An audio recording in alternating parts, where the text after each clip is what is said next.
Bonsoir à toutes et à tous. Très heureux de vous accueillir sur ce plateau du dimanche soir avec, comme chaque semaine, mes collaborateurs, mes partenaires, Madame Diabou Bessad Diouf. Bonsoir Diabou. Bonsoir Aline. Ainsi que Tierno Souleymane Diop-Nian. Bonsoir Tierno. Bonsoir Aline. Tout à l'heure, en deuxième partie, nous allons recevoir le musicien-réalisateur Maki Madibasila qui viendra nous présenter son nouveau documentaire sur la bosse fossé, ainsi que l'auteur, compositrice et bassiste Maketa qui viendra nous présenter son nouveau single Bouldo. Mais tout de suite, nous allons parler de la Semaine mondiale de l'entrepreneuriat qui s'est tenue du 8 au 14 novembre à Dakar. Pour nous en parler, nous recevons la directrice exécutive de Jocolabs, Madame Fatoumata Nyanyok.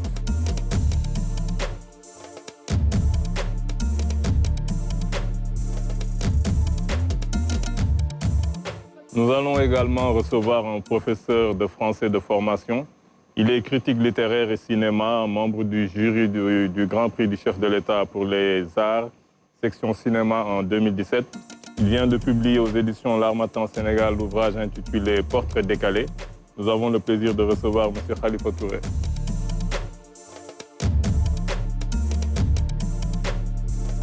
Bonsoir, nous sommes très heureux de vous accueillir sur ce plateau. Merci beaucoup. Merci. Nous allons commencer par les dames, comme ça, avec Madame Nyox qui vient nous parler de la Semaine mondiale de l'entrepreneuriat.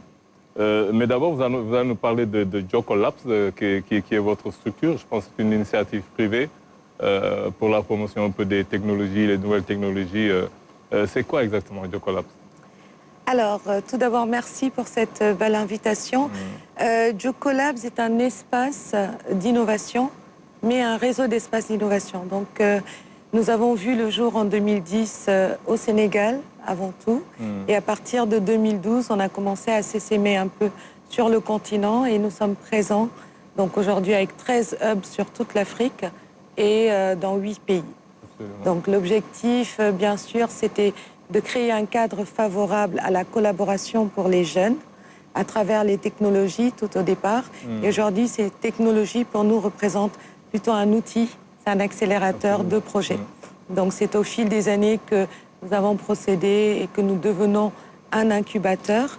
Donc depuis 5-6 ans, nous faisons de l'incubation de projets, mais également de l'accélération et beaucoup de pré-incubation à destination des jeunes en zone rurale. Et quels sont un peu les critères par rapport aux jeunes qui pourraient être intéressés par Jocolabs? Qu'est-ce qu'il faut faire pour pouvoir bénéficier de cette mise à niveau, je dirais? Alors, c'est très simple. Il faut avoir une idée. Il faut avoir envie d'entreprendre et vous venez nous voir. Nos espaces de travail collaboratifs sont ouverts à tous, bien entendu. C'est un cadre qui favorise l'échange entre les entrepreneurs. Ça permet aussi de les inspirer lorsqu'ils voient d'autres entrepreneurs qui sont beaucoup plus endurants, beaucoup plus matures, on va dire.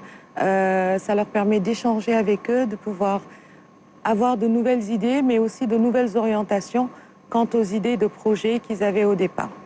Ensuite, ce que nous faisons, parce que nous sommes une organisation à but non lucratif, nous montons des projets que nous soumettons à des bailleurs pour permettre justement d'avoir un accompagnement gratuit pour ces jeunes-là. Donc un jeune à Jocolabs qui est incubé ou qui est accéléré est soutenu par un partenaire financier derrière et lui permet d'avoir justement ce parcours complètement gratuit. Okay. Maintenant, avec la communauté internationale, comme on dit, chaque année célèbre cette Semaine mondiale de l'entrepreneuriat. Ici, on l'a célébré aussi du 8 novembre au 14, c'est-à-dire aujourd'hui. Qu'est-ce que vous avez eu à faire, vous, comme activité pendant cette semaine?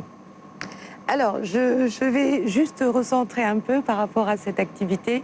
En fait, Jocolabs est host organisation de cette activité depuis 9 ans maintenant. Donc, c'est nous qui portons l'activité au Sénégal, au Mali, en Côte d'Ivoire, au Congo et également en France. C'est une activité qui se déroule en simultané dans 180 pays. Donc 180 pays vibrent au rythme de l'entrepreneuriat cette semaine du 8 au 14. Et ensuite, ces 180 pays se retrouvent dans un seul pays, justement, pour parler, faire des échanges par rapport à ce qui s'est passé pendant cette semaine. Je suis très contente cette année parce que au départ, nous avions 1, 2 partenaires, 5 à 10 événements.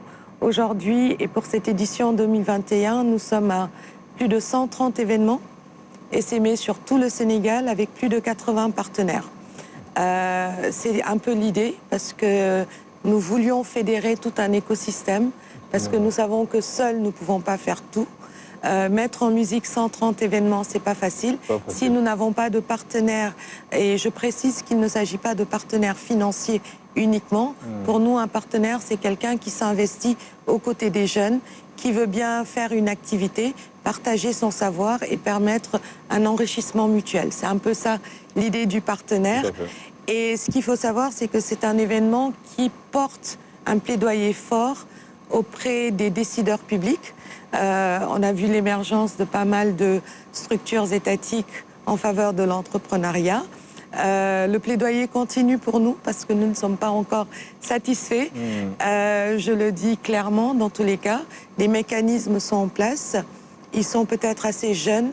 Ils tendent à avoir plus d'impact en tout cas.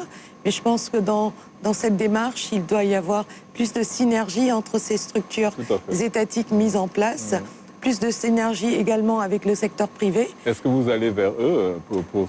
Oui, bien sûr. Mais je pense qu'ils commencent à comprendre cette démarche et je suis très contente de voir que des efforts, parce que j'appelle ça des efforts, sont faits de part et d'autre pour pouvoir accompagner maintenant le secteur privé, embrasser, pas totalement pour le moment, mais en tout cas une partie des valeurs que nous voulons montrer, en tout cas à nos entrepreneurs, aux jeunes, qu'il ne s'agit pas juste d'attendre des financements. Il faut se préparer, il faut avoir toute une rigueur derrière, mais avant tout une bonne structuration. Et nous sommes des structures d'accompagnement.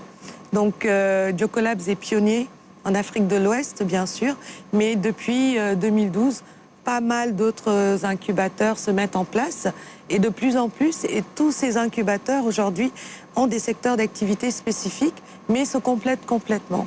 Se complètent dans la mesure où les domaines d'intervention ne sont pas forcément les mêmes. On peut aller de la pré-incubation à l'incubation jusqu'à l'accélération. Et ensuite, on a dans cet écosystème tout ce pool d'investissement qui tourne autour des réseaux de business angels, pas assez fort pour le moment. Il n'y en a pas beaucoup. Il n'y en a pas beaucoup, malheureusement. Au Sénégal, malheureusement. Hein, parce ils n'investissent pas au Sénégal, parce qu'il y en a au Sénégal. Tout à fait. Mais malheureusement, le potentiel est là. Ils ne croient pas aux jeunes du Sénégal, ce qui est complètement dommage, parce que ce sont des jeunes qui sont pleins de créativité, qui ont juste besoin d'être accompagnés, mais surtout qui ont besoin de savoir que leurs prédécesseurs sont là, qu'ils sont les successeurs et que nous devons capitaliser sur tout ce qui a déjà été fait. Et ça, c'est le gros problème que nous avons. Alors, le chômage est endémique dans nos pays et effectivement, l'entrepreneuriat est une des solutions véritables qui peut permettre à peut-être résorber un peu ce taux extrêmement élevé de jeunes au chômage. Alors, les problèmes qu'il y a essentiellement, c'est le manque de compétences, le manque de fonds pour ces entreprises et aussi les barrières inhérentes aujourd'hui du marché, pour ne citer que ça. Jocolabs est un incubateur qui aide les startups. Moi, j'aurais aimé savoir si les incubateurs comme Jocolabs sont à la portée de tous les jeunes entrepreneurs. Moi, j'ai l'impression qu'il y a un réel problème pour ces jeunes d'accéder à ces structures. Non, pas du tout. Il n'y a pas de véritable problématique autour de l'accès aux différents incubateurs. Alors, il y a une segmentation à faire. Il y a ce qu'on appelle l'animation de communautés que nous faisons depuis 2010. C'est créer des communautés de savoir commun pour qu'il y ait vraiment de l'apprentissage par les pairs et des échanges pratiques entre ces jeunes-là.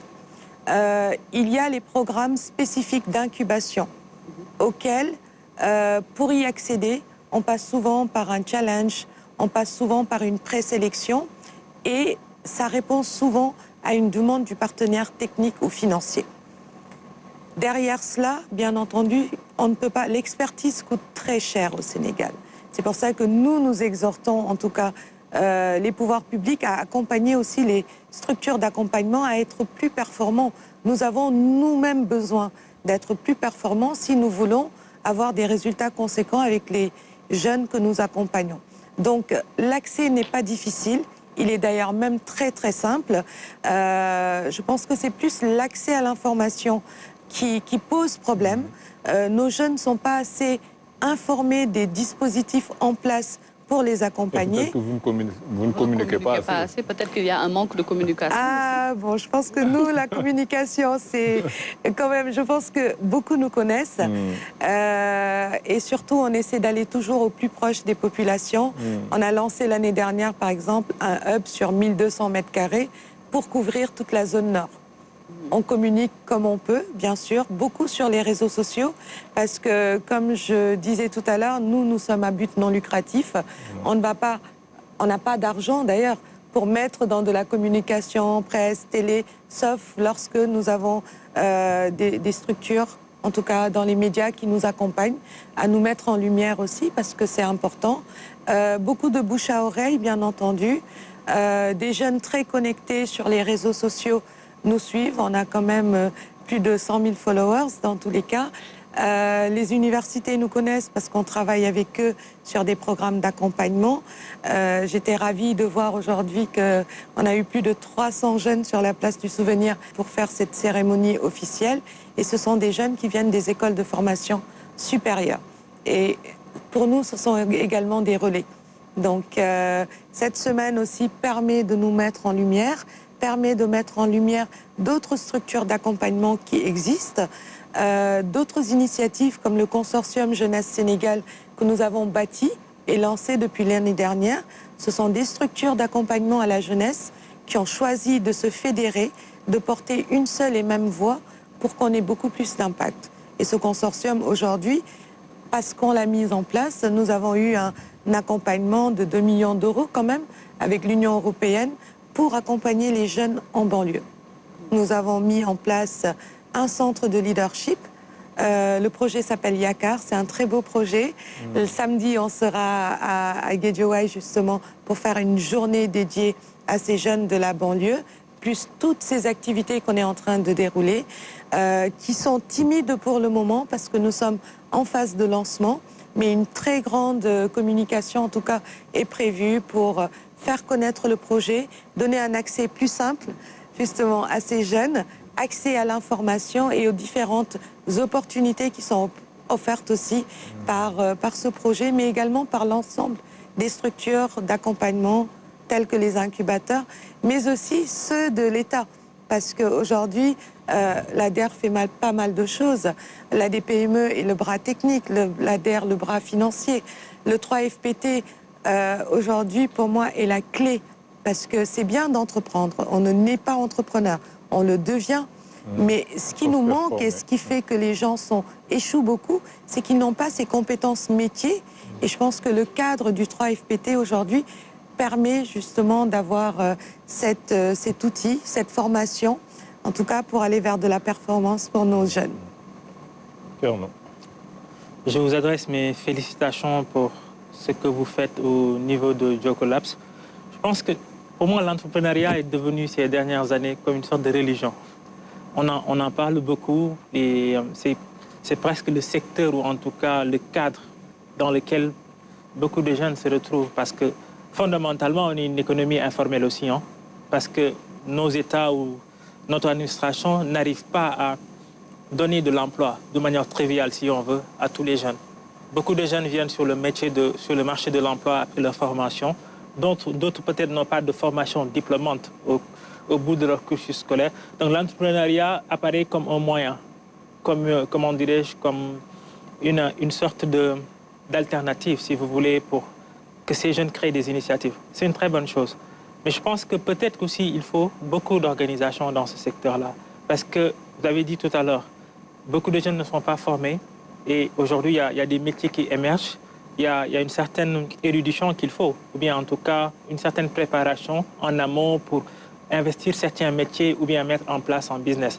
Mais je pense que c'est fondamental dans la mesure où un pays qui émerge a besoin de champions économiques. Nous en avons quelques. Souvent, on les cite comme des success stories qui sont partis de très loin pour bâtir des empires. Je pense qu'il en faut plus parce que s'il y a plus de champions, il y aura plus d'entreprises. Et donc, quand il y a des entreprises, il y a de la richesse qui se crée. Quand la richesse se crée, il y a la redistribution de cette richesse, etc., etc. Et il y a ce qu'on appelle le phénomène un peu du trickle-down. C'est important. Maintenant, j'ai envie de vous demander au sein de Jocolabs, que vous dirigez concrètement, après toutes ces années, si vous devez faire un bilan ou bien jeter un œil dans le rétroviseur, quels sont les jeunes de manière concrète que vous avez eu à accompagner ou qui aujourd'hui sont des champions ou bien des champions à devenir et qui impactent l'économie? Alors, je pense qu'on a déjà accompagné près de 2000 jeunes à Jocolabs depuis notre création. Parmi ces jeunes, nous avons eu, oui, des champions. Coin Afrique a été le premier à lever plusieurs millions d'euros. Ils venaient de Jocolabs. Souvent, ce qu'on dit, c'est que quand ils viennent chez nous, nous sommes tristes de les voir partir, mais nous sommes très contents parce que ça veut dire qu'ils ont grandi. Et c'est souvent le cas. Parce qu'au départ, ils arrivent assez timides, avec très peu d'expérience. Et je pense que le cadre que nous leur offrons leur permettent de passer un peu à l'échelle, mais surtout d'avoir accès à un réseau. Parce que nous sommes avant tout un réseau. Ce qui nous importe aussi, c'est de connecter les jeunes à des structures qui puissent également les assister, les connecter à ces personnes inspirantes. Il y en a beaucoup au Sénégal, mais qui ne donnent pas assez. Et je pense que Senghor le disait, chez Jocolabs, en tout cas nous, c'est cette philosophie que nous avons, c'est le rendez-vous du donner-recevoir. On estime que ceux qui ont réussi devraient avoir cette part de responsabilité pour give back, parce que c'est la plus simple des choses à faire. Il manque beaucoup cette, cette floraison de succès. On n'a pas cette culture de mécénat. C'est très difficile pour nous des fois d'appeler certaines personnalités. Déjà, pour avoir accès, c'est la croix et la bannière. Il est plus facile de voir un ministre dans un autre pays qu'un simple directeur ici dans nos pays. Quand vous leur demandez d'accompagner ces jeunes juste sur peut-être une fois par mois, une petite heure, ils n'ont jamais le temps. Quand vous demandez d'investir sur ces jeunes, parce qu'ils peuvent le faire. Au Sénégal, on a quand même des jeunes qui, avec 400 000 francs, peuvent développer, créer de l'emploi et s'en sortir. 400 000, ça ne représente rien pour certaines personnes dans ce pays.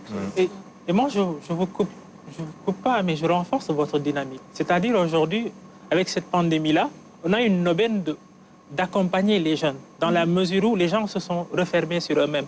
Les grandes puissances, comme les autres pays, ont regardé d'abord sur leur propre potentialité. Et aujourd'hui, on a vu émerger durant cette pandémie des jeunes créer beaucoup d'entreprises ou bien même des innovations partout dans le pays. Aujourd'hui, souvent sur les réseaux sociaux, moi je vois des jeunes de 16 ans mais avec des créations extraordinaires. Et donc ces jeunes ont besoin d'être accompagnés, d'être encadrés et par ces mécènes-là. Et ce serait très grave en fait que malheureusement on est dans une dynamique démographique qui augmente.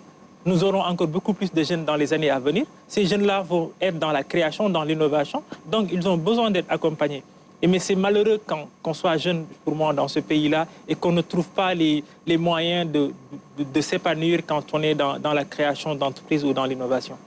Mais je suis totalement d'accord avec vous, Tierno. D'ailleurs, il me plaît souvent de rappeler, en 2100, un tiers de la population du monde vivra sur le continent africain. Absolument. Ça devrait déjà nous interpeller sur les défis et les enjeux dont nous devons faire face. Absolument. Nous ne devons pas rater cette fois-ci ce message fort qu'on doit porter pour créer une jeunesse talentueuse, une jeunesse complètement connectée, une jeunesse qui est inspirée, mais également une jeunesse qui est engagée. Ouais. Et je pense que l'éducation est la base de tout. Absolument.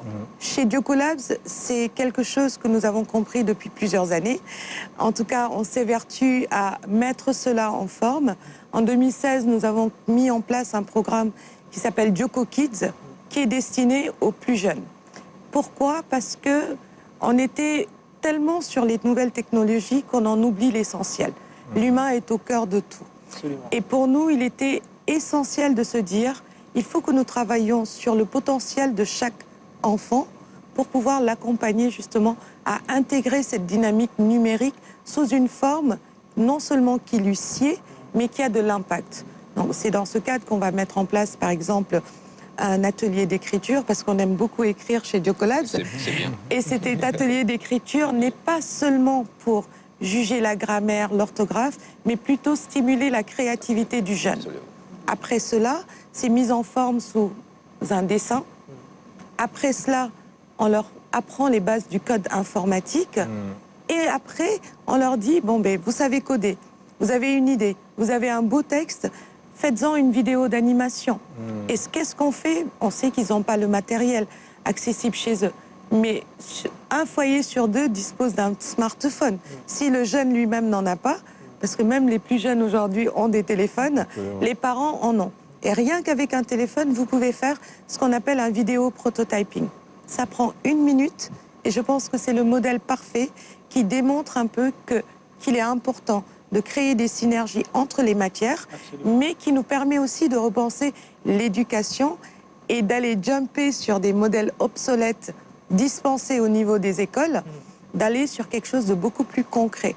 On a besoin d'avoir des jeunes dont la créativité est stimulée à chaque moment de la journée, que ce soit à la maison, avec les parents, la famille, les amis, mais également au niveau de l'école, avec des enseignants qui, eux, comprennent déjà cette dynamique, parce que ça, c'est un défi aussi, d'avoir des enseignants compétents, parce que je suis désolée, vous entrez dans 10 écoles au Sénégal, les cours sont dispensés en Wolof.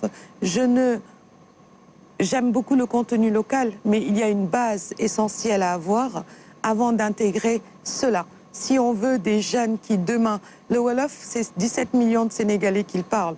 Peut-être si on intègre la Gambie, on n'est pas plus de 20 millions de personnes dans ce monde. C'est important Mais quand c'est quand même. même la base. Je suis totalement d'accord. C'est Écoute, fondamental. j'ai pas fini. Ouais. C'est 20 millions de Sénégalais. Mais ça, nous pouvons, nous, avoir ce contenu local que nous ne pouvons pas pour le moment exporter, dans la mesure où ailleurs on ne trouvera personne qui parle du Wolof. Nous, on fait des contenus en Wolof parce que c'est essentiel. Quand nous allons dans les zones rurales où nous intervenons énormément, tout se fait en langue locale, que ce soit du Wolof, que ce soit du Pulaar. Je veux dire, moi aujourd'hui, quand je parle On peut Wolof... traduire après.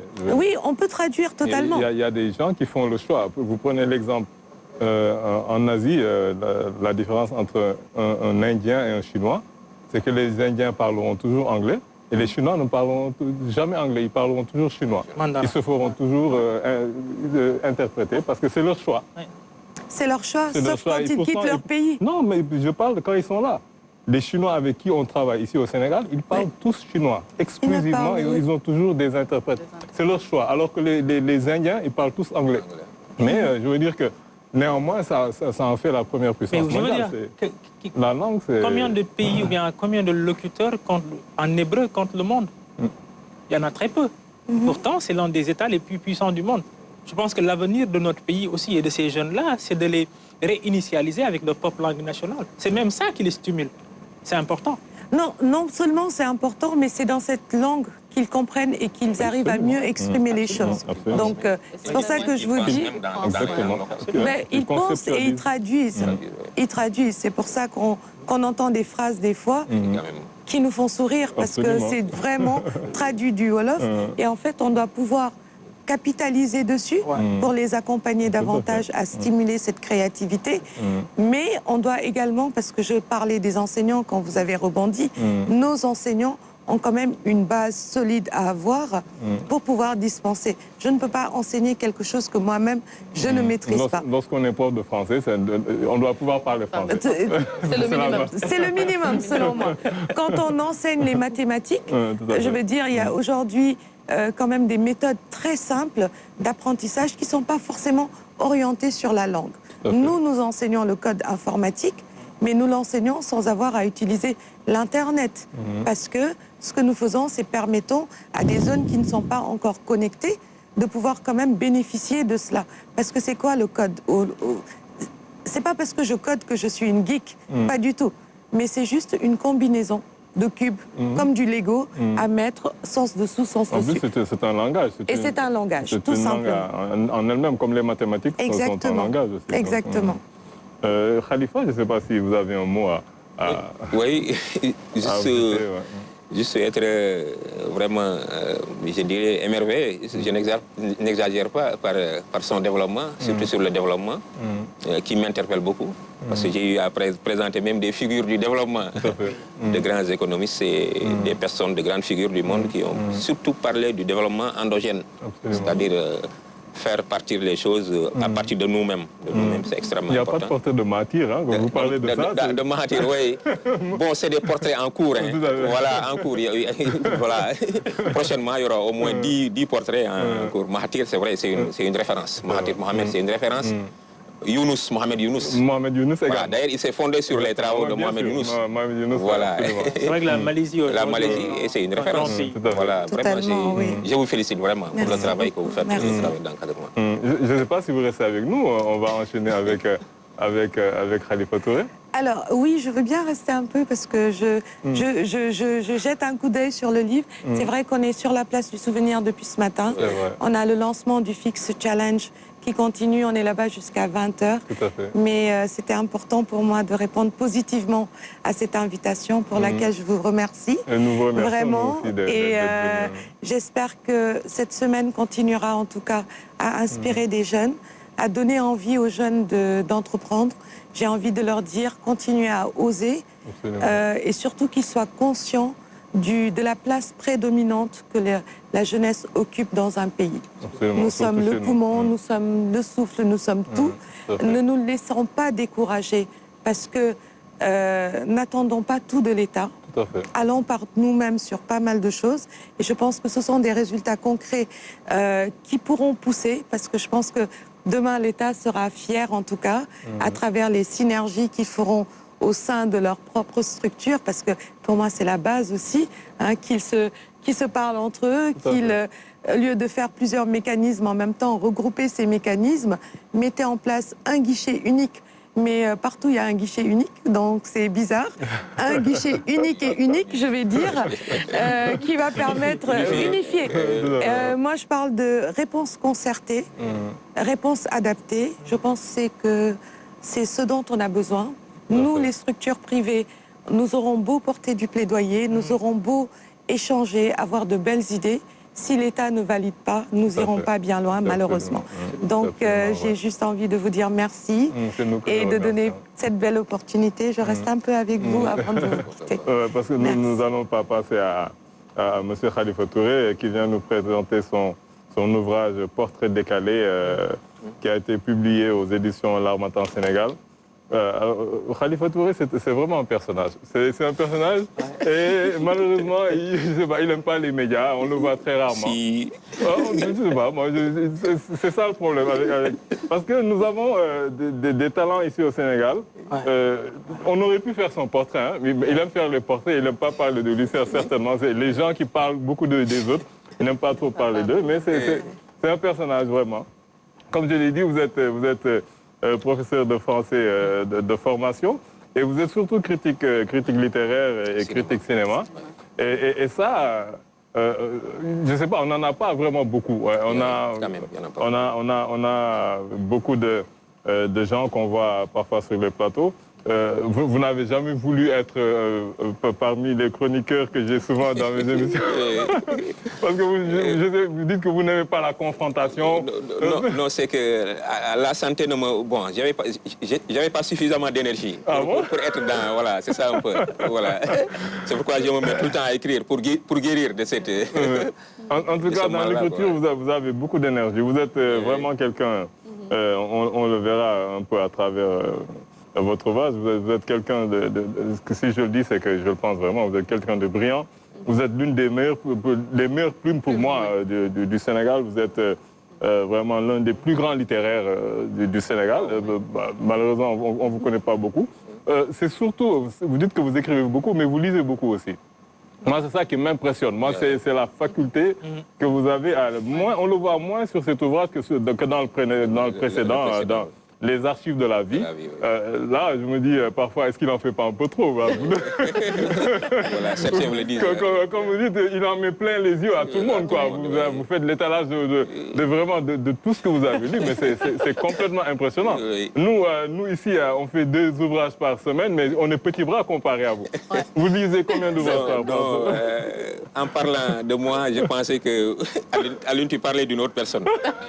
Moi, c'est vrai, j'ai fait le parcours de tout le monde, l'école sénégalaise.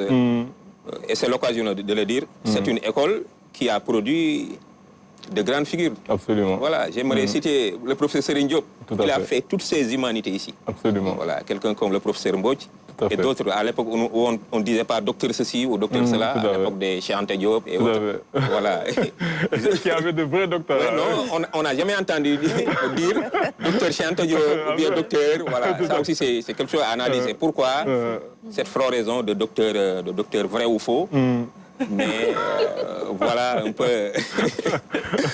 Voilà, j'aime taquiner un peu. J'aime taquiner mes jeunes frères qui ont atteint le doctorat. Je n'ai aucune jalousie par rapport à ça. Mais un docteur doit être vraiment un docteur. Absolument. Et dans mes écrits, vraiment, certains disent que...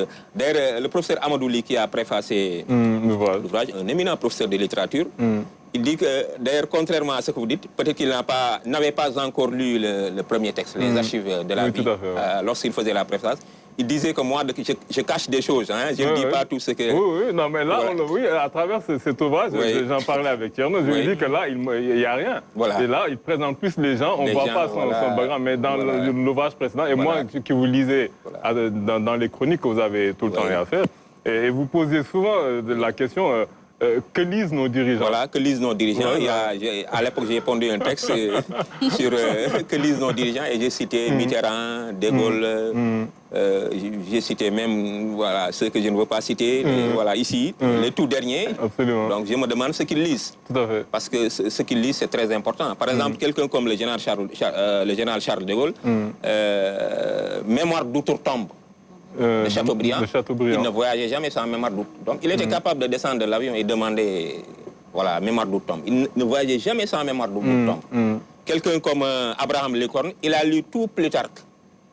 Le tout, hein, j'ai Plutarque à la maison. Bon, je me demande pour le terminer. Ça fait beaucoup de volumes. Est-ce que c'est pas 3000 ou 4000 pages? Il a tout lu. Il a tout lu. Absolument. Voilà, quelqu'un comme Hassan Tourabi, le dirigeant soudanais. Il a lu tous les fatwas de Ibn Taymiyyah. C'est 37 tomes. Il a tout lu. Il a tout lu. Le président Senghor était un grand lecteur. Bill Clinton aussi était un grand lecteur. Quelqu'un comme Moustapha Niasse aussi, je sens qu'il a lu, en l'entendant parler, certainement, parce qu'ils sont de la vieille école, il a lu certainement quelques classiques. Quand vous parlez de De Gaulle, peut-être que les jeunes, on ne s'en rend pas compte, mais il était impressionnant. Il peut parler pendant 2 heures sans avoir... Non, il était cité pendant longtemps pour le prix Nobel de littérature. Parce qu'il n'a aucune fiche et il parle en français, mais de haut niveau pendant 2 heures de temps. Pendant 2 heures de temps, voilà. C'est quelque chose. Winston Churchill a été lauréat du prix Nobel de littérature. Lauréat. Beaucoup ne savent pas que Churchill a été lauréat pour ses discours de guerre. Absolument. Et c'est lui qui a écrit les discours. Absolument. Et ça lui a valu le prix Nobel. Donc nos hommes d'État doivent lire. Absolument. Voilà. Ils doivent lire, ils doivent être férus de littérature, surtout la littérature de leur pays. Tout à fait. Ils doivent être aussi férus d'histoire. Tout à fait. C'est très important, ce sont des qualités qu'un grand homme d'État doit avoir pour être enraciné. Et là, vous avez sorti beaucoup de portraits d'inégale longueur parfois, mais tous de même qualité. Parce que c'est des portraits vraiment de très belle qualité. Et vous avez... J'ai découvert certains personnages. C'est vrai que même ici, on parle beaucoup de poètes. Moi, le poète Ibrahima Sall, je l'ai découvert un peu à travers votre ouvrage. Je ne le connaissais pas vraiment. Voilà. On me taquine souvent. Certains disent que je suis obsédé par Ibrahima Sall. Mais Ibrahima Sall, même ses pairs, même tous les poètes sénégalais que vous entendez, ils disent que c'est le meilleur parmi eux. Absolument. J'ai toujours défendu... Moi, j'ai vu quelques vers, mais c'est d'un autre niveau. Non, moi, je suis prêt à défendre Ibrahima Sall dans toutes les scènes de littérature du monde, sans honte. Il peut représenter la littérature sénégalaise partout. Absolument. Partout. Mais c'est un poète qui est méconnu, qui vivait dans la marche et qui est mort récemment complètement... Parce qu'il n'aimait pas les médias. C'est vrai. Il vivait voilà, de façon comme un soufi, comme un ascète. Tout à fait. Et il a touché à tous les genres, hein. Tous les genres littéraires. Et il est excellent à tous les genres. Il est conteur, il est nouvelliste, il est versificateur, poète, certainement, parce que son dernier recueil Antilepse est formidable. Il a écrit aussi des romans qui sont tous des chefs-d'œuvre. Et il est poète dans tous les genres. Même dans ses contes, on sent que Ibrahima Sall est un grand poète. Pour moi, c'est le plus grand poète sénégalais de langue française, il faut préciser, parce qu'il y a des poètes de langue wolof, quelqu'un comme Libas Diop qui est à Hambourg. Tout à fait. Le meilleur poète de langue française après de Mam Younous, vous en avez un peu parlé. Voilà, Mam Younous aussi a écrit en langue africaine. Tout à fait. Voilà. Et vraiment, c'est des portraits à travers le monde, hein, des gens atypiques. Moi, il y a quelqu'un que j'aime beaucoup parce que je l'ai découvert à travers les ouvrages des frères Bogdanov, c'est Ramanuja Srinivasan. Lui, c'est un génie des mathématiques, c'est un personnage vraiment... Comme on dit, un génie, ici on dit un dîner, quoi. C'est la même chose. C'est la même chose. Moi, je l'ai découvert à travers un film. Voilà, un film, comme je suis très cinéphile. Oui, voilà, à travers cinéma. J'ai vu le film, mais je le connaissais avant le film. Voilà, avant le film. Ensuite, je suis allé faire des recherches et j'ai découvert que voilà, il y a quelque chose de spirituel même dans... Mais tout à fait, mais il l'a dit. Ouais. Il disait qu'une équation n'est juste que quand il est conforme... Quand ça reflète la pensée de Dieu. La pensée de Dieu. Parce que l'ouvrage de Bogdanov s'appelle La pensée de Dieu. Ils ont beaucoup parlé de ce genre de... ils ont parlé de beaucoup de mathématiciens, dont lui, et c'est ça exactement. Le problème qu'il avait avec Hardy, c'était ça. Il lui demandait toujours, il faut démontrer. Il lui dit, mais on n'a pas le temps de démontrer. Voilà, c'est pourquoi l'intuition, elle est importante. Exactement. Aujourd'hui, quand je vois certains jeunes scientifiques nier l'intuition, mais sans l'intuition, mais quelqu'un comme Einstein ne serait pas. Absolument. Einstein, quelquefois, en lisant Einstein, tu penses même que c'est un poète. Tout à fait. Et il a reconnu que l'intuition, elle est fondamentale. Absolument. Elle est fondamentale. Vous voyez... La connaissance, elle est transcendante. Même en économie, quelqu'un comme Keynes, par exemple, Keynes, à l'époque, il a élaboré des théories qui étaient même contestées à l'époque, parce qu'on disait qu'il n'y avait pas de fondement mathématique. Tout à fait. Mais des années plus tard, les spécialistes de l'économétrie ont démontré que certaines théories de Keynes, qui n'étaient basées que sur l'intuition, étaient fondées. Absolument. Donc l'intuition, elle est importante. Absolument. C'est ce qui fait toute l'importance d'une figure comme Ramanujan, qui est vraiment, pour moi, c'est quelqu'un qui parlait à Dieu. Hein. Dieu lui parlait, je ne sais pas comment. Oui, mais Dieu lui parlait, il disait qu'il y avait une déesse hindoue qui lui parlait. Qui lui parlait. Et peut-être avant, je pense qu'on a chacun nos préférés avant de passer la parole à mes camarades. Oui. L'un des hommages, évidemment, c'est la base pour moi. L'un des portraits les plus aboutis, autant sur le plan du fond que de la forme, pour moi, c'est celui de Cheikh Anta Diop. Vous avez dit Cheikh Anta Diop. Là, je pense que vous avez écrit avec le cœur. Pour moi, c'est un portrait parfait. Parce que j'ai mis Cheikh au lieu de Cheikh pour rendre hommage à son immense travail, son travail monumental sur les langues nationales, sur les langues africaines. Absolument. Et aujourd'hui, il a inspiré de grands auteurs et des éditeurs même, comme Seydou Nourou Ndiaye, un écrivain comme Libas Diop, et quelqu'un comme Cheikh Ali Ndaw, qui a évolué. C'est très important. Vous remarquez, beaucoup de grands écrivains africains ont évolué par rapport aux langues africaines. Au début, ils étaient réticents. Ngugi wa Thiong'o, actuellement, il n'écrit qu'en Kikuyu. Boris, finalement, il est... Absolument. Pourquoi à la fin? Voilà. C'est dans l'évolution, avec l'âge. Et c'est une évolution esthétique même. Tout à fait. Parce qu'ils ont utilisé une langue étrangère. À un moment donné, ils ont été confrontés aux limites esthétiques même. Tout à fait. Aux limites esthétiques de la langue étrangère. Tout à fait. Ils se sont retournés à leur langue nationale, comme disait le brillant professeur Mamoussé Diagne. Il disait, nous avons dû terminer nos études avant de les avoir commencées. Absolument. Mamoussé Diagne, il est agrégé de philosophie, c'est le premier agrégé de philosophie. Il a enseigné Platon, mais à un moment donné, il a su que la chose réellement, la philosophie qui lui parle réellement, c'est Kocc Barma. Tout à fait. C'est ce qu'il a fait. C'est pourquoi il dit nous avons dû terminer nos études avant de les avoir commencées. C'est pourquoi la figure de Cheikh Anta Diop aujourd'hui, qui doit être lue. Tout à fait. Beaucoup qui en parlent. Beaucoup, non, ils l'ont pas lu. Ils l'ont pas lu. Voilà, ils l'ont pas lu. Et non seulement lire Cheikh Anta Diop, mais aller discuter avec ces... Nous avons la chance d'avoir des personnalités au Sénégal qui ont connu Cheikh Anta Diop. Voilà. Et beaucoup de gens ne savent pas que Cheikh Anta Diop, parmi les disciples de Cheikh Anta Diop, il y a des gens de la gauche nationale. Au Sénégal, beaucoup de gens ne savent pas qu'il y a une gauche nationale. Pas une gauche marxiste, mais il y a une gauche nationale. Voilà. Et cette gauche nationale se réclame d'une grande figure comme Cheikh Anta Diop. Aujourd'hui, certains l'attaquent, surtout en Occident et autres, disant que ces théories ont certaines limites, comme toutes les théories du monde. Le faillibilisme est consubstantiel à la science. Quand une science n'est pas faillible, elle n'est plus science. Elle devient une science. C'est ce que disait le professeur Baïdelaïkan la dernière fois. Il dit le peu de critiques non convaincantes que j'entends de Charlotte. Les critiques qu'on entend, c'est vraiment pas convaincant. C'est pas convaincant du tout. Il n'y a aucune objectivité dans ce qu'il dit. On croyait avoir beaucoup lu, mais en lisant votre ouvrage, on se rend compte qu'il y a encore beaucoup de choses à lire. Et on est allé à la rencontre, ou plutôt on a redécouvert des personnages, des personnalités qu'on croyait connaître, mais à travers votre plume, on les a redécouverts.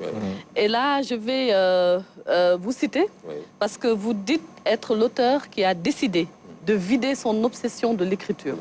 Donc, avant de passer à autre chose, vous vouliez passer à d'autres publications de type normatif et autres. Donc, ces portraits décalés entrent-ils dans ce cadre? Il faut dire que les portraits décalés est le troisième ouvrage qui va venir, parce que c'est 3 livres. C'est 3 livres, oui. C'est les 10 ans d'écriture, voilà, sur les thématiques différentes. Donc, il ne pouvait pas contenir dans un seul livre, pour beaucoup de raisons. Qui va lire un livre de 1000 pages, etc. Voilà. Même les grands lecteurs ne le font plus.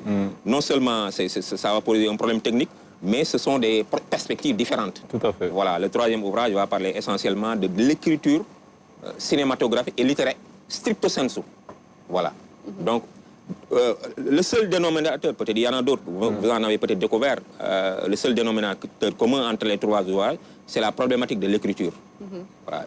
Et je veux vider la question à mon niveau provisoirement, parce que c'est une question qu'on ne peut pas vider, en 4 ouvrages. Voilà, parce qu'il y a un 4e. Tout va porter sur les rapports entre l'écriture, entre l'histoire et la vie des gens. Donc les portraits décalés aujourd'hui, à mon avis, elles sont importantes, parce que j'ai toujours eu peur de commercer avec les gens sans les connaître réellement. J'ai toujours peur de... C'est la peur de l'inconnu qui m'a poussé un peu à faire des portraits. Les gens aussi n'ont pas l'habitude de parler de l'arrière-plan des gens. Par exemple, Senghor, le portrait, c'est le dernier portrait que j'ai fait sur Senghor.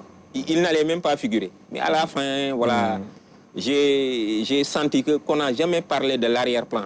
Certains en parlent en privé. Tout à fait. Voilà, mais j'ai senti que... cette dimension spirituelle et mystique de Senghor, mais pas seulement, et de Mamadou Dia aussi. Et de Mamadou Dia, parce qu'il est. Senghor peut-être dans une autre dimension, différente de celui de Mamadou Dia. Mamadou Dia, c'est carrément le soufisme. Tout à fait. Le tasawwuf, voilà, et voilà, l'approfondissement des travaux des grands maîtres, les Hazali et autres. Il a une érudition phénoménale. J'ai lu des textes de Mamadou Dia qui commentent des Hazali et autres. Lui, c'est le soufisme et il l'a pratiqué. Il faut dire que moi, j'ai eu la chance de rencontrer Mamadou Dia. Je l'ai rencontré physiquement et il a prié pour nous. Et c'est quelqu'un qui faisait constamment le salat ala nabi, la prière sur le prophète.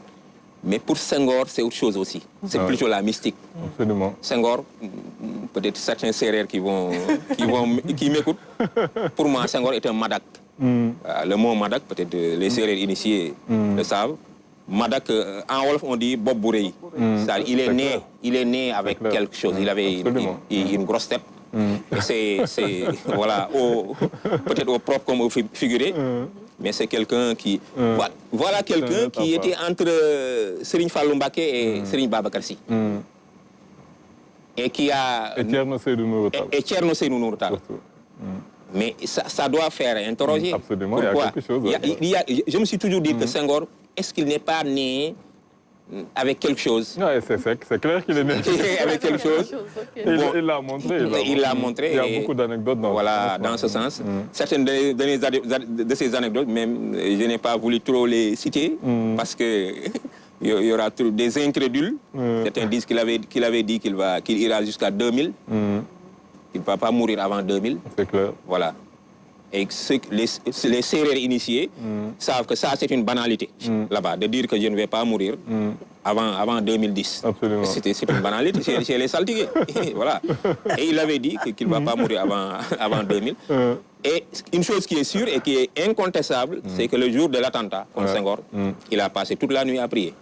Tout à fait. Oui, il est descendu par terre, il est en génuflexion. Et il a passé toute la nuit à prier. Et lorsqu'il est allé à la prière, donc le monsieur... On raconte beaucoup de choses. Voilà, le pistolet s'est enrayé. Tout à fait. Et je pense qu'il faut aller dans le sens de connaître un peu l'arrière-plan de ces différents hommes politiques. Ils ne sont pas seulement ce que l'on pense. Non, non. Ils sont peut-être autre chose. Et je pense que Voilà. c'est rien que de le dire. Je pense que c'est le cas de beaucoup de chefs d'État aussi. On a tendance à minimiser on le dit, c'est un verset du Coran que tout le monde récite du matin au soir. On dit que c'est Dieu qui donne le pouvoir. Mais on n'y croit pas. Ouais, on n'y croit pas. On le dit, on n'y croit pas. Un jour, j'ai vu un jeune sur Facebook injurier Donald Trump. Injurier carrément. J'ai tiqué, je lui ai dit, attention, il ne faut pas injurier Donald Trump. Ils ne sont jamais des personnalités honnêtes. Un homme ordinaire ne peut pas... Non, ce n'est pas possible. Qu'on ne le sache pas. Dieu, c'est une réalité. Vraiment, Dieu, c'est un grand architecte. Il ne peut pas confier 17 millions d'âmes sénégalaises à n'importe qui, ou bien 5... Un continent comme la Russie, parce que la Russie c'est un continent, à un demeuré. Poutine, rien qu'à le regarder. Non, c'est autre chose. Poutine c'est autre chose. Voilà. Monsieur Touré, en page 117, vous parlez des 6 championnes du Sénégal. Et en fait, vous dites Je savais qu'elle allait bien aimer cette... Oui, j'ai adoré cette page-là, parce que vous mettez en lumière des femmes qui ont ce mérite, mais dont on ne parle pas souvent. Alors que, et vous dites même dans votre ouvrage qu'il y a plusieurs classements qui sont passés, que ce soit sur le plan national et international, qui auraient dû justement prendre ces femmes-là en bonne place et qui ne l'ont pas fait. Donc moi, je tenais, avant de passer la parole à Thierno, à préciser cela. Et vraiment, merci pour la part qui a été donnée aux femmes. Bien sûr. Ok. Khalifa Touré, c'est un plaisir de vous avoir sur ce plateau. Merci, Thierno. Sincèrement, parce que moi, j'ai lu avec beaucoup de passion votre ouvrage. Je l'ai parcouru, je me suis dit, waouh, quelle plume.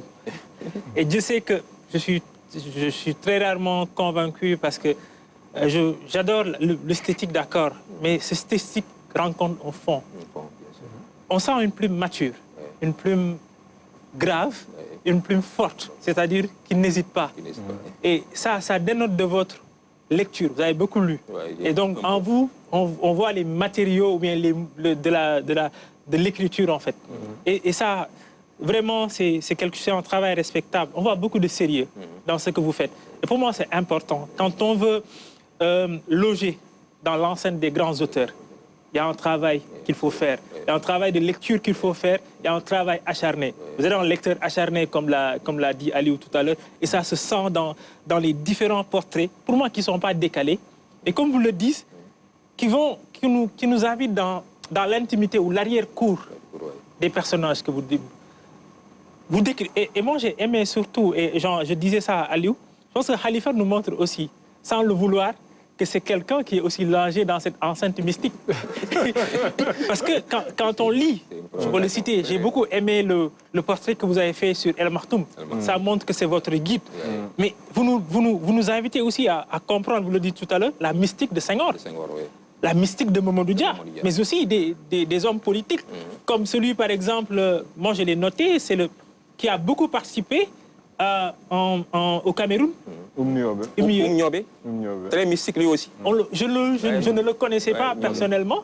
Moi, je l'ai connu à travers le livre de Baïdalaï, où il a mis beaucoup des surnoms. Des surnoms, absolument. Donc, à chaque fois que je vois un surnom, à qui ça correspond. Mais ce qui est intéressant dans cet ouvrage aussi, c'est que vous valsez entre différentes personnalités de différents genres, de différentes disciplines. Absolument. Vous êtes au sport comme dans la politique. Vous êtes dans la politique. Et comme je dis, vous nous peignez des personnalités qu'on ne connaissait pas. C'est-à-dire, on rencontre ces gens-là et vous nous invitez à aller au-delà des apparences pour cueillir d'autres évidences qui irriguent leur vie de tous les jours. Pour moi, c'est une très bonne chose. Je pense que, je le disais à Aline tout à l'heure, moi je veux un Khalifa Touré peut-être demain romancier. qui va utiliser la narration parce que vous en avez le talent. Vous êtes prolixe dans le style et on aime. Et c'est pas, je le dis pas pour vous flatter, loin de là, mais quand on lit, et moi je recommande cet ouvrage aux jeunes, aux écoliers, aux lycéens, à ceux qui ont à l'université. Lisez cet ouvrage-là pour non seulement affûter votre style, affiner votre compréhension de la littérature, mais aussi vous familiariser avec des figures qu'on ne connaissait pas. Donc, je vous félicite très sincèrement et je vous souhaite, pour moi, vous êtes peut-être un écrivain de la postérité. Continuez à écrire comme vous le faites, avec beaucoup de sérieux, avec beaucoup de passion. Et demain, on reparlera de vous. Oui, Inch'Allah. Merci beaucoup. Merci. Alors, je pense qu'il y a aussi des portraits que vous voudriez faire et que vous n'avez pas eu encore l'occasion de faire. Senghor, pour revenir à lui, c'est dernièrement que j'ai introduit Senghor. C'est venu comme, parce que je travaille sur le... Je ne veux pas... Un écrivain, il doit être sincère. Absolument. Voilà. Quand Senghor est dans ton ventre, il faut le faire sortir. Voilà. Il ne faut pas mettre un portrait par force, comme disent les... Voilà. Amédée Sofal, c'est dernièrement. Parce que sur l'œuvre d'Amédée Sofal, j'ai beaucoup évolué, littérairement. Voilà. Peut-être on va y revenir. Je pensais que Diabo allait en parler. Voilà. Mais voilà. Je suis fasciné aussi par la figure de Sidi Ahmed Sy. Sidi Ahmed Sy, oui. Oui, le fils aîné de Sidi Hadji Malick. Pour moi, il y a une dimension littéraire et autre. Il y a aussi d'autres figures. Tu as parlé de Mahathir Mohamed. Souvent, ce sont des figures qui me fascinent. Par exemple, une femme comme Degen Chimère, certains même sont surpris de voir. Mais moi, j'aime ce portrait. Je ne sais pas qui l'a écrit. Mais ce qui est intéressant avec ce portrait-là, en fait, et moi qui m'a beaucoup touché, c'est que vous invitez les gens à ne pas juger. Voilà, à ne pas juger. C'est-à-dire que les personnalités peuvent être enfardées.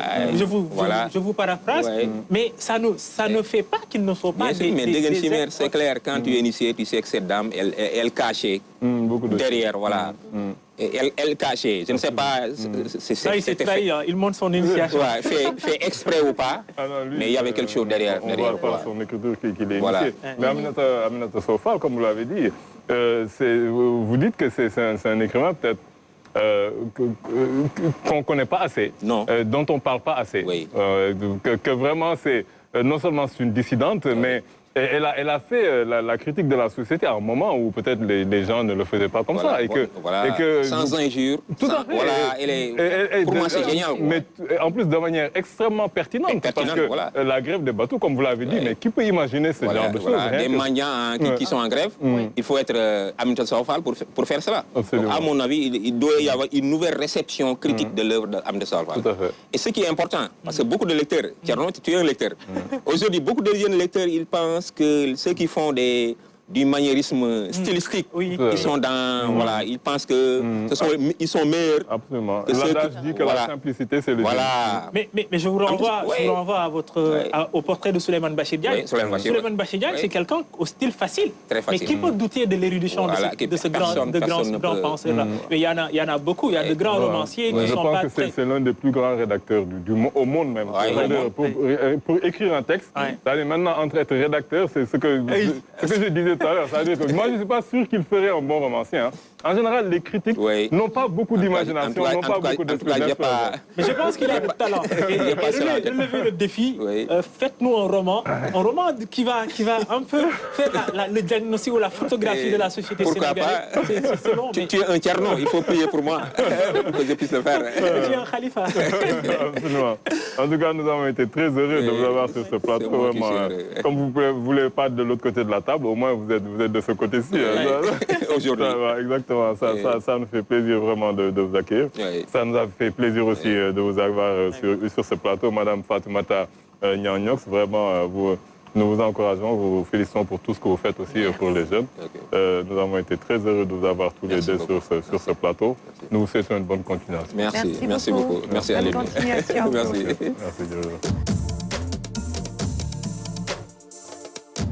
Nous allons poursuivre cette deuxième partie avec une auteure, compositrice, interprète et ancienne bassiste du groupe Takaifa. Elle vient nous présenter ce soir son nouveau single intitulé Boule d'eau. Nous avons le plaisir de recevoir Lady Ma Keita.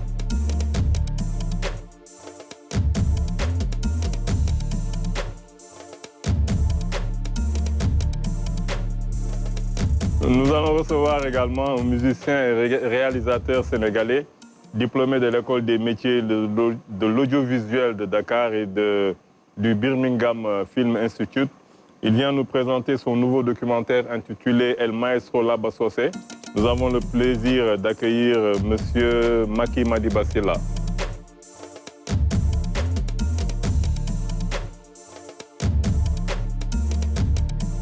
Bonsoir Macky Madiba, bonsoir Lady. Lady c'est que Lady Sibira. Machallah, comme nous avons Lady Lady Ma Keita.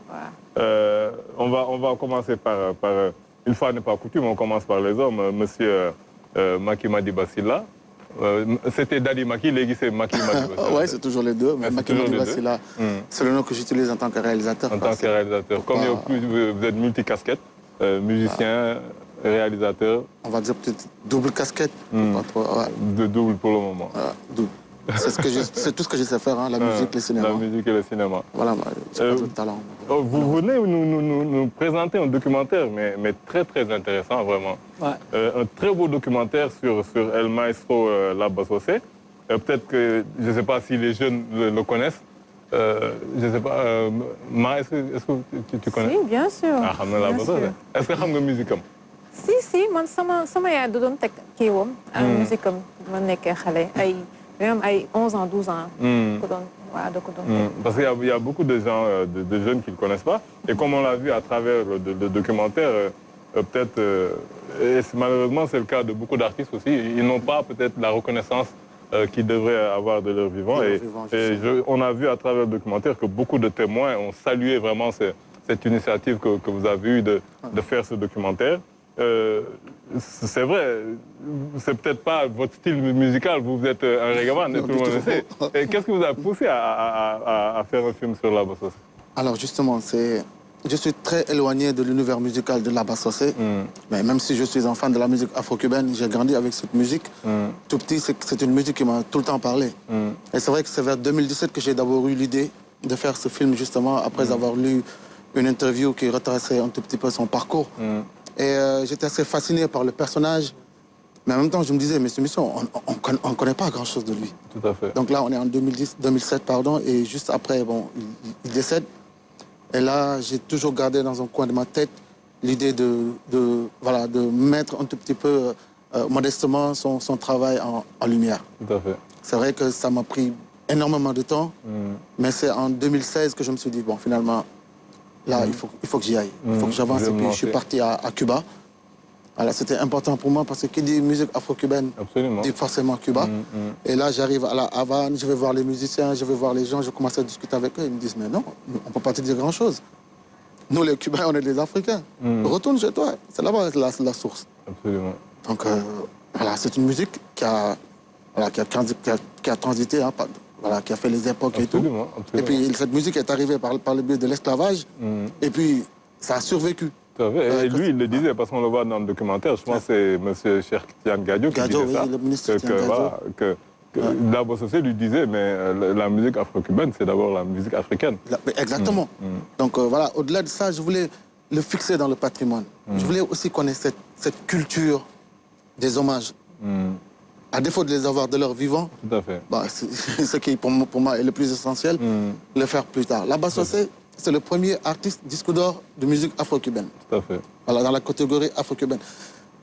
Dans ce pays, on a cette facilité déconcertante d'oublier. Tout à fait. C'est-à-dire que le Sénégal, c'est comme si on n'avait pas de mémoire. Et le patrimoine immatériel, on doit le fixer. Que ce soit Labasose, que ce soit plein d'autres artistes qui ont eu des carrières extraordinaires, notamment le groupe Baobab aussi. Hein. On peut parler de Marsec, on peut parler de toute cette génération de musiciens. Et c'était important pour moi que cette génération puisse connaître le monsieur, le maestro, et puis puisse aussi s'inspirer du talent qu'il avait et comment il a été un grand ambassadeur, non seulement du Sénégal, mais aussi de la Gambie et de toute l'Afrique.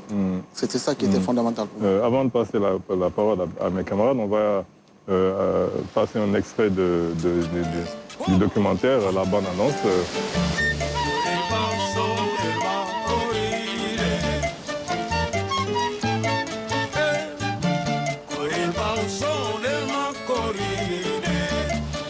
Il y a des artistes qui forcent l'admiration des peuples. Et le maestro Labasose était de cela.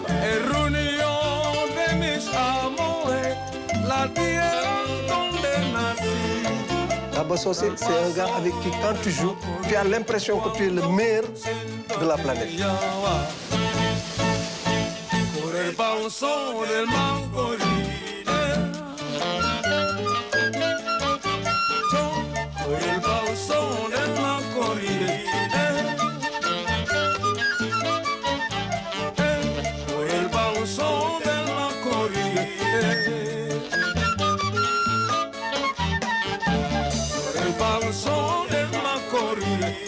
Quand tu vois là-bas, tu entends là-bas, tu penses toujours tout de suite cette musique cubaine. Il a tellement aimé cette musique qu'il la vivait. Je me souviens qu'une nuit, là-bas, chantait dans son sommeil. Je l'ai réveillé. J'ai dit, tonton, mais qu'est-ce que tu dis? Ah, mamie, je dormais. Pardon, excuse-moi. Il avait une voix sublime, une belle voix, franchement. Ah là là, franchement, par rapport à l'évolution de la musique actuelle.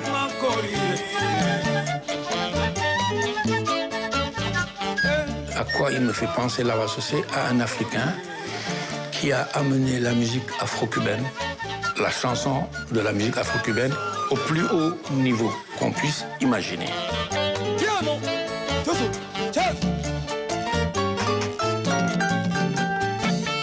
Là-bas, tout était musique. Son environnement, sa façon de causer, sa façon de saluer, de blaguer avec les gens. Il ne savait pas prendre les gens malheureux autour de lui. Ça, franchement, c'était quelqu'un de bien, comme on n'en voit plus. Hein.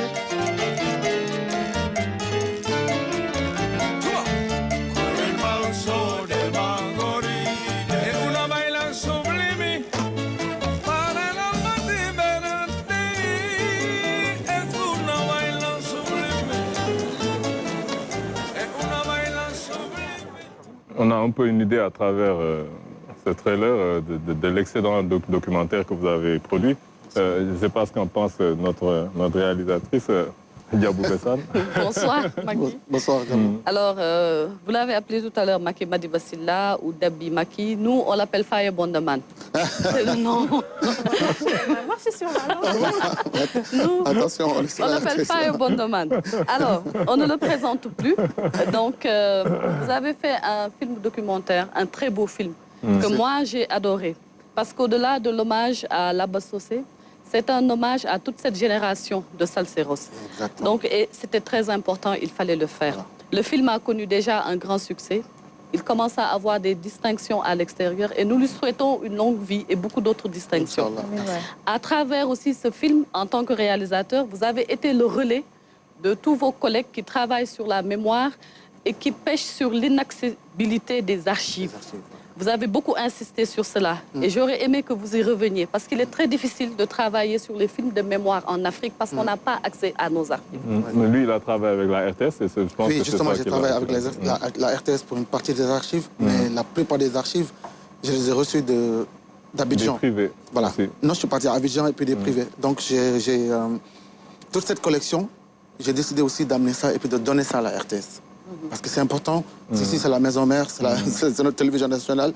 C'est important aussi qu'on commence à collecter un peu toutes ces archives, que la RTS puisse en avoir. Et puis si jamais, demain, un autre jeune a envie de faire un film sur la musique afro-cubaine, que lui aussi, qu'il ne puisse pas traverser toutes les difficultés dans lesquelles j'ai été. Donc c'est une façon aussi de transmettre. Par rapport à la question à Diabou Bessan qui est très intéressante, les archives. Là, je suis sur pas mal de projets, sur Jules François Bocandé par exemple.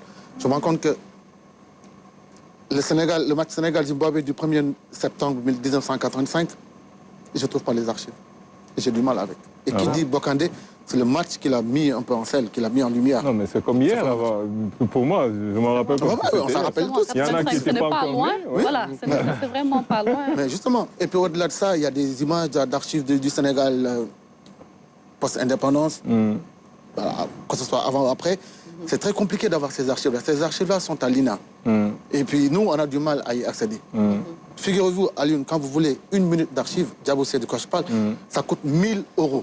Ouais. Une minute. Une minute d'archives, c'est 655 000 francs CFA. Alors que c'est notre histoire. Mais si nous n'avons pas accès à notre patrimoine, si nous n'avons pas accès à notre histoire, qu'est-ce que cela dit de nous? Qu'est-ce que cela dites-nous. Il faut connaître cette culture, il faut connaître cette culture de s'approprier notre histoire. C'est fondamental. Vous allez en France, il y a des films sur Johnny Hallyday, il y a des films sur, je ne sais pas moi, Georges Brassens, il y a des documentaires sur tout le monde. Là, je suis en train de faire un 13 minutes sur Amath Dansokho. C'est extraordinaire le nombre de choses que j'ai trouvées sur ce monsieur, que je voyais souvent à la télé, j'ai eu à le rencontrer. Mais je n'aurais pas imaginé qu'il a eu cette vie aussi riche, ses rencontres avec Che Guevara, ses rencontres avec les grands de ce monde. C'est juste phénoménal. Maintenant, comment faire pour que la jeune génération puisse avoir accès à ce patrimoine immatériel?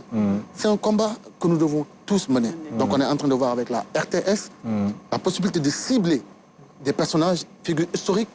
C'est possible. On peut confier un film à Djabou Bessan sur Ndateyala, elle va le faire. C'est 52 minutes.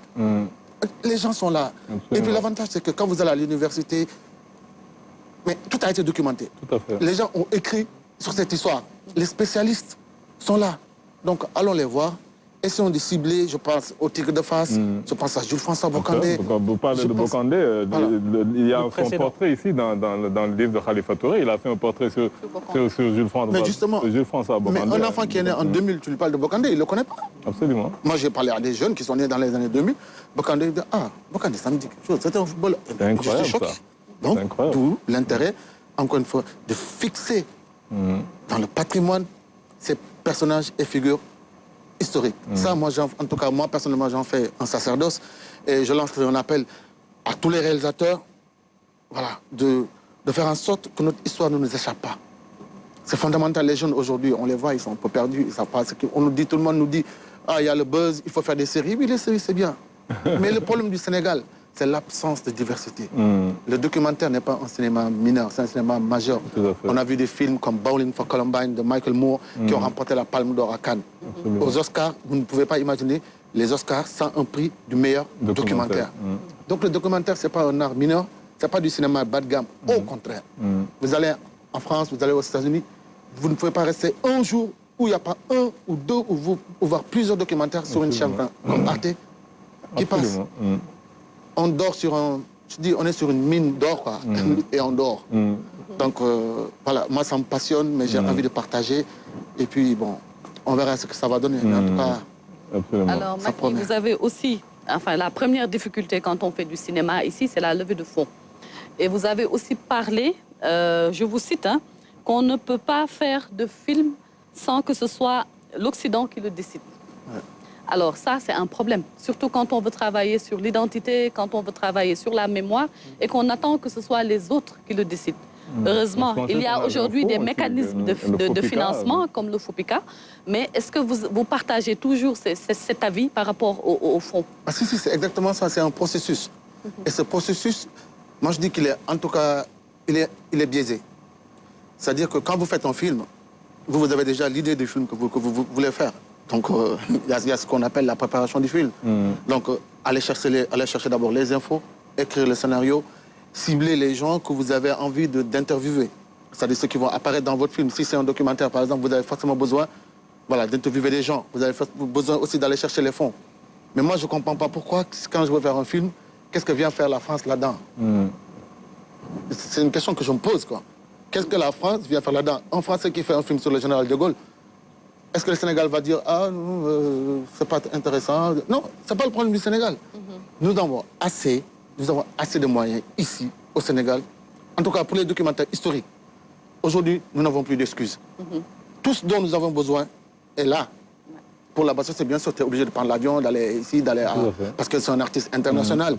Mais si je veux faire un film, par exemple, comme j'ai envie de le faire sur Mbaye Gueye, le Tigre de Fass, toute sa carrière, il l'a fait au Sénégal. Tous les témoins sont ici au Sénégal. Alors pourquoi je vais écrire pour que la francophonie vienne me dire si c'est bon, si c'est pas bon, si c'est... Non, c'est pas la francophonie de dire si je dois mettre en œuvre ou bien mettre en exergue, mettre en lumière ce patrimoine inestimable, qui est historique, qui nous appartient. C'est tout à fait normal. Les gens le font ailleurs.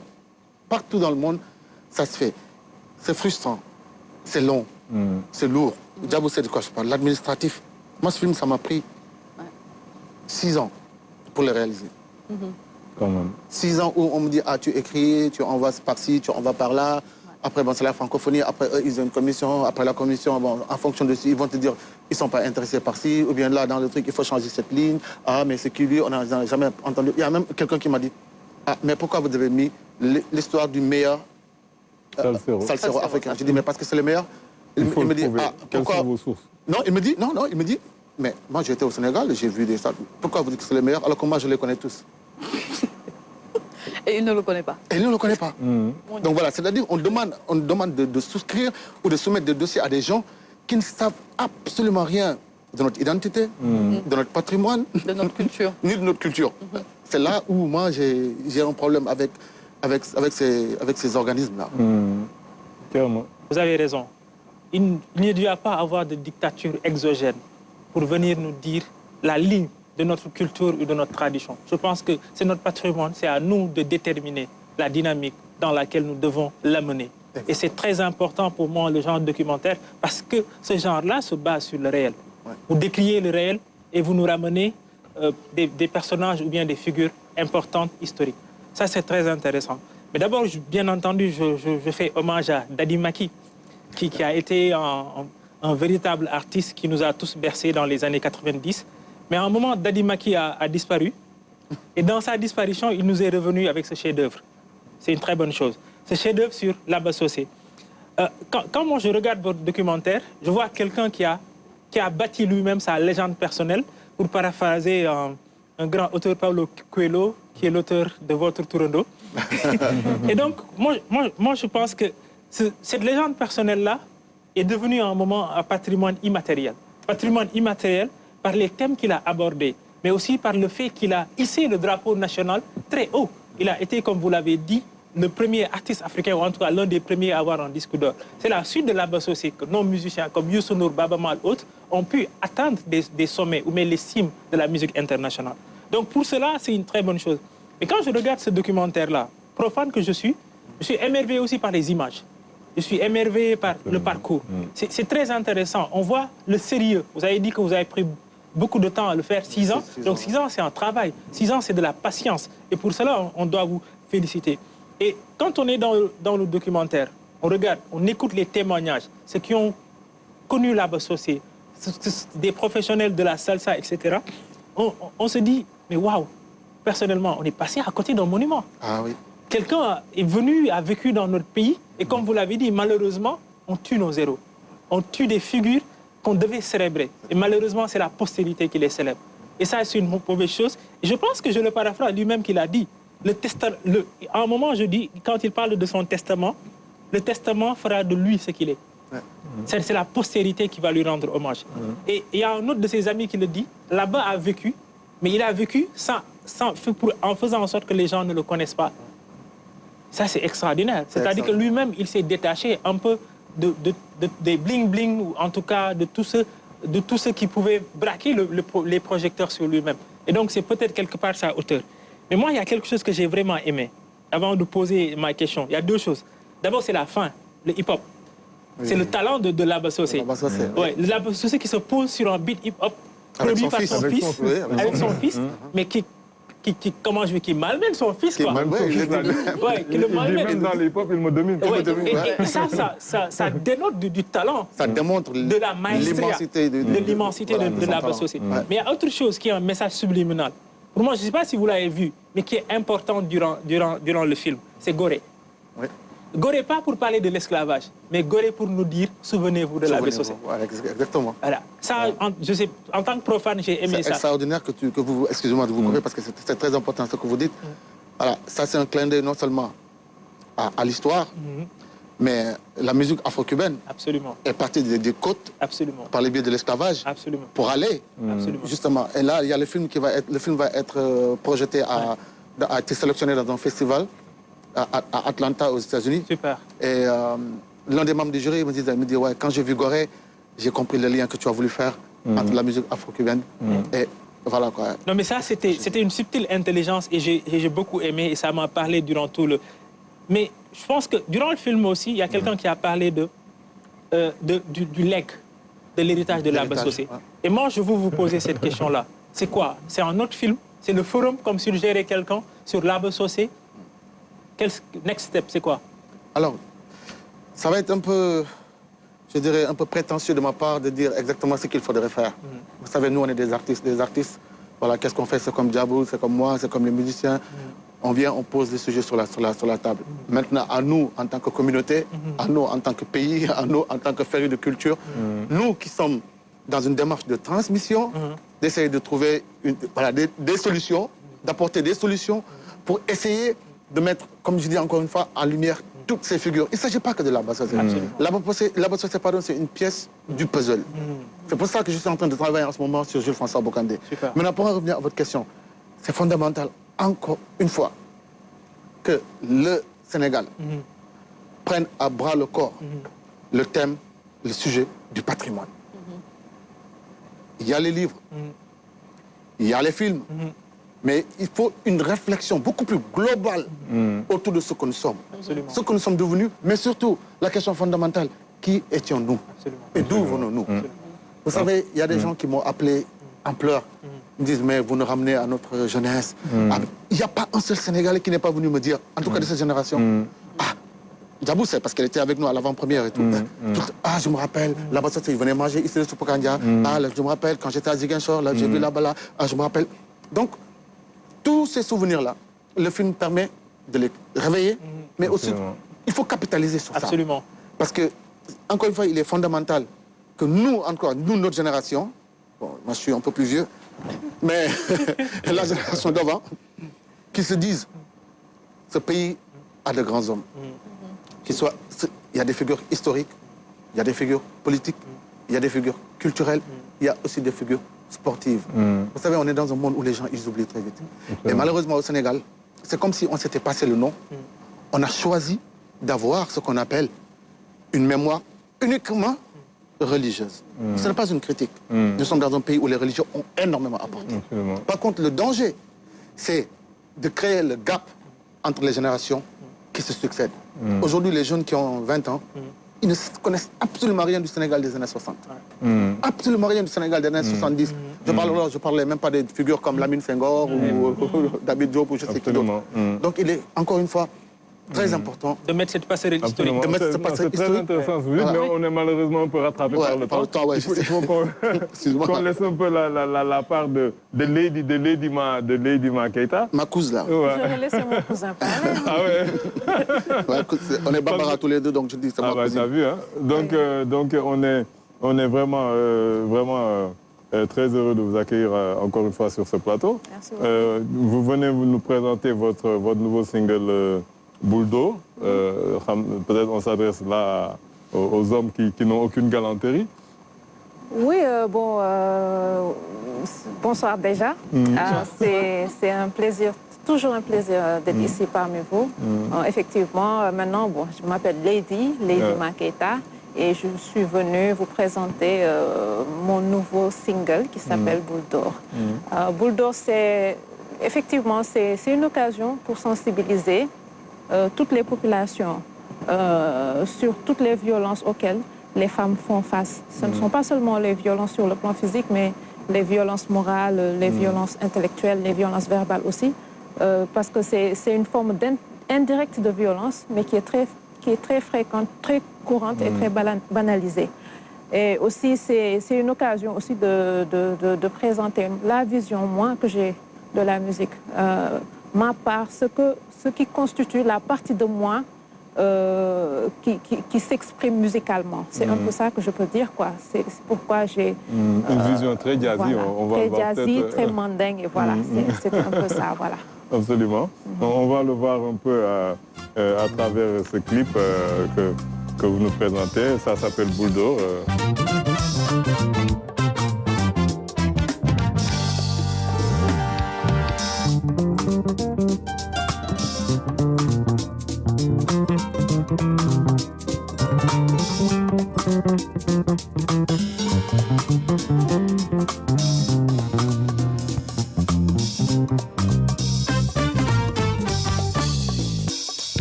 Chicken, chicken, chicken.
les femmes, car nous sommes la mère de l'humanité.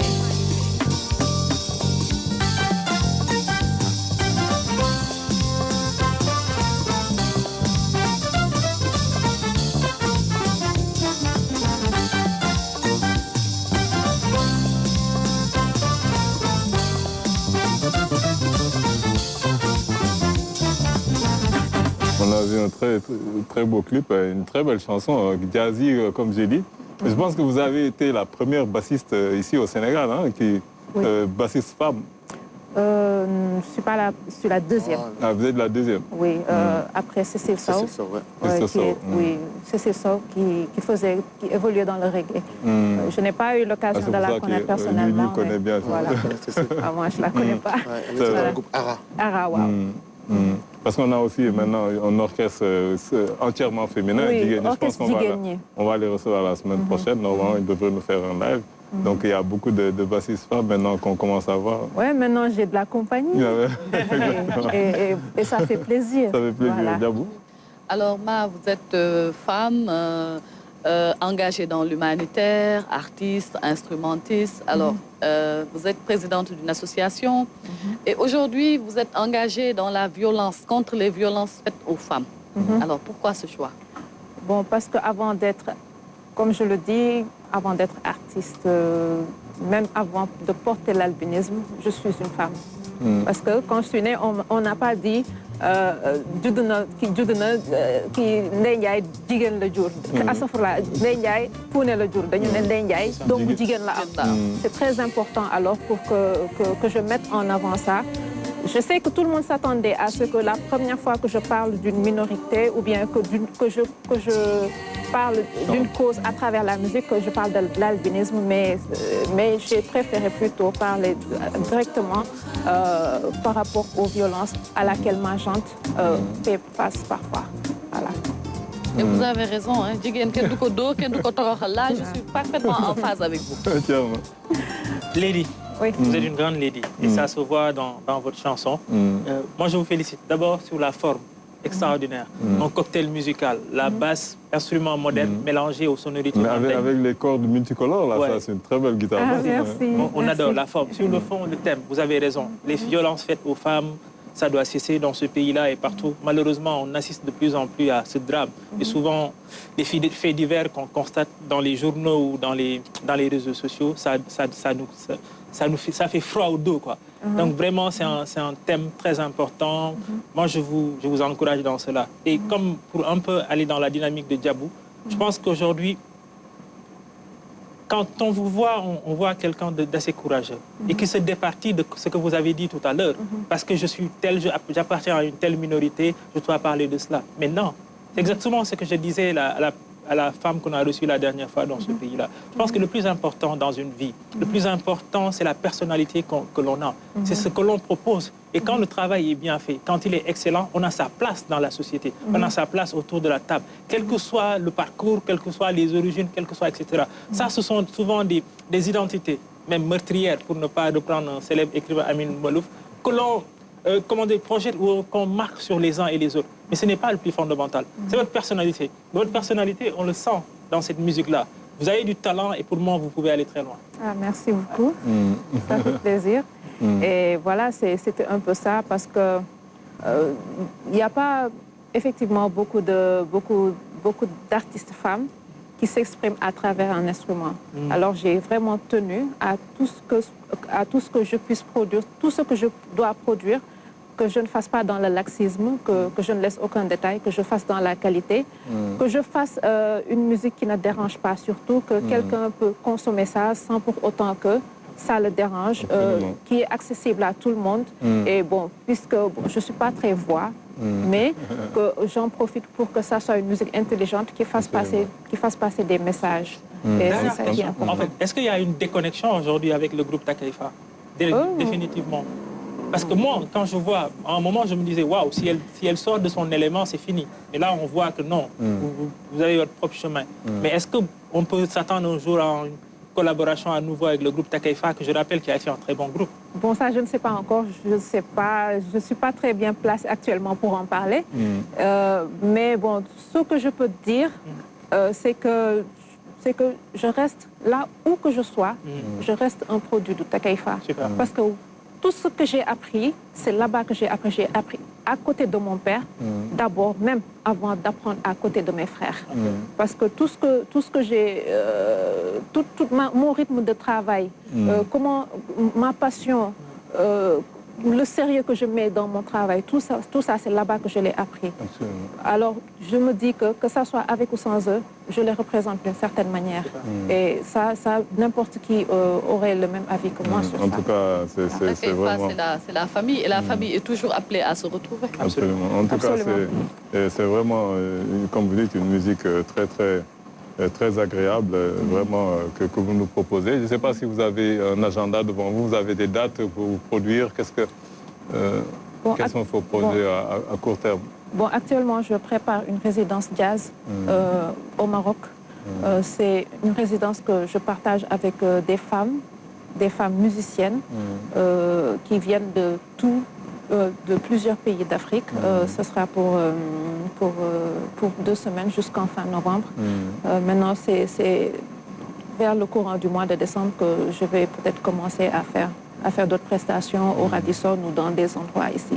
Surtout je compte faire plusieurs after-work de jazz, puisque c'est un peu ça ma vocation maintenant. Vous êtes complètement jazzy. En tout cas, est-ce qu'il va mettre son film à la disposition du public, des étudiants? C'est ce que je veux.